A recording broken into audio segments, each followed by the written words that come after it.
चतरा शहर के नगवा देवी मंडप परिसर में आयोजित शिव गुरु गोष्ठी में बुधवार को भक्ति, आध्यात्म और गुरु दीक्षा का एक बेहद अनूठा और दिव्य संगम देखने को मिला। इस पावन आध्यात्मिक आयोजन में बड़ी संख्या में श्रद्धालुओं ने भाग लेकर भगवान शिव की भक्ति का संदेश ग्रहण किया। चतरा शहर के नगवा देवी मंडप प्रांगण में आयोजित शिव गुरु गोष्ठी का पूरा माहौल शिवमय हो गया। कार्यक्रम में जिले के विभिन्न क्षेत्रों से पहुंचे सैकड़ों महिला एवं पुरुष श्रद्धालुओं ने अत्यंत उत्साहपूर्वक भाग लिया और आध्यात्मिक प्रवचनों का लाभ उठाया। गोष्ठी में जिला प्रभारी सह पाठी भैया अखिलेश कुमार, पाठी संतोष कुमार, पाठी लक्ष्मण कुमार, पाठी राजेंद्र कुमार तथा जिला संयोजिका राधा बहन विशेष रूप से उपस्थित रहीं। कार्यक्रम की भव्य शुरुआत अतिथियों के आदर पूर्वक स्वागत के साथ हुई। इस दौरान वक्ताओं ने भगवान शिव के बताए मार्ग पर चलकर मानव जीवन को सफल और सार्थक बनाने का पावन संदेश दिया। उन्होंने कहा कि शिव भक्ति केवल साधारण पूजा तक ही सीमित नहीं है, बल्कि अपने जीवन में सत्य, सेवा, संयम और सदाचार को पूरी निष्ठा से अपनाना ही सच्ची शिव साधना है।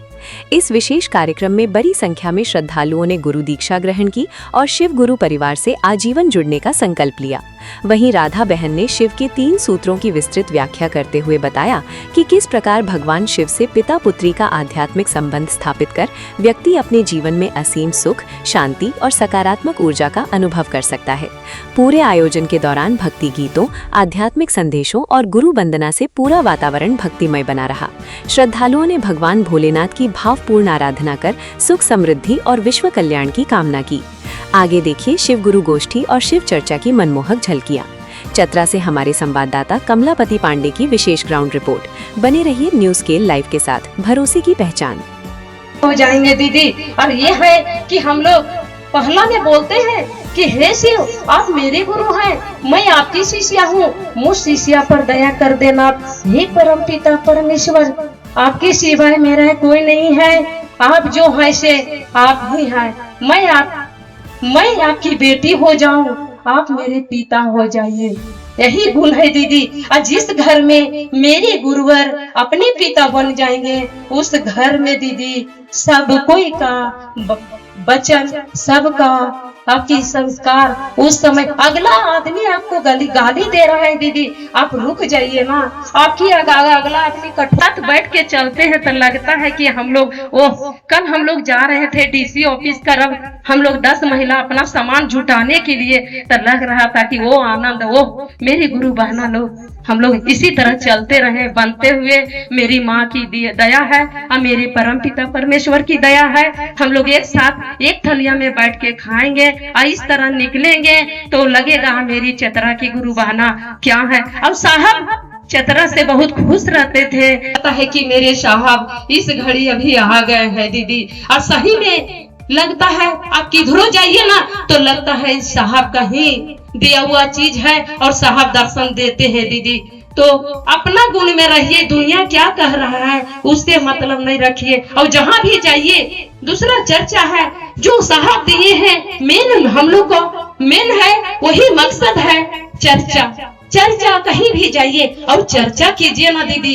चर्चा में वो आनंद है, वो हम लोग को घर है, वो द्वार है जो घर में भी लेंगे तो अपने गुरु के चरण में हमेशा हम लोग रहे दीदी। अब हम लोग एक साथ चलते बने शिव गुरु के। आज भी हम लोग भोला बाबा के नाम से पूजा करते थे, लेकिन जीवन में कोई बताने की प्रयास नहीं किया दीदी। और मेरे साहब आए ये 3 सूत्र में दे दिए कि जो मेरी एक छोटी सी भी गुरु बहना अगर घोषणा करा ली है तो वो भी मेरी गुरु बहन है, दिल की टुकड़ा है, हृदय से हम लोग उस चतरा से मानते थे। साहब में से मेरे भैया लोग हैं, अभी संतोष भैया हैं, राजेंद्र भैया हैं, सभी हैं। मैं गुरु भाई लोग से मिलते हैं तो लगता है कि जीवन में हे भैया हम लोग कहीं 1 घंटा भी समाचार लेते रहते हैं तो लगता है हे भैया हम लोग जीवन में ऐसा ही रहे, ऐसा ही समाचार लेते रहे। अब भैया लोग जब पूछते हैं तो लगता है तो दीदी यही है जीवन में धन।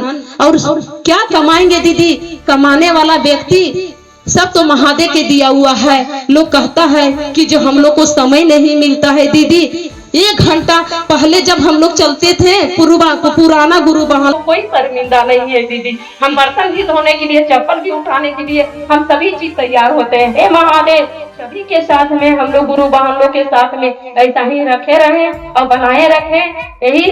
और तीसरा में है अपने गुरु को नमन करना दीदी।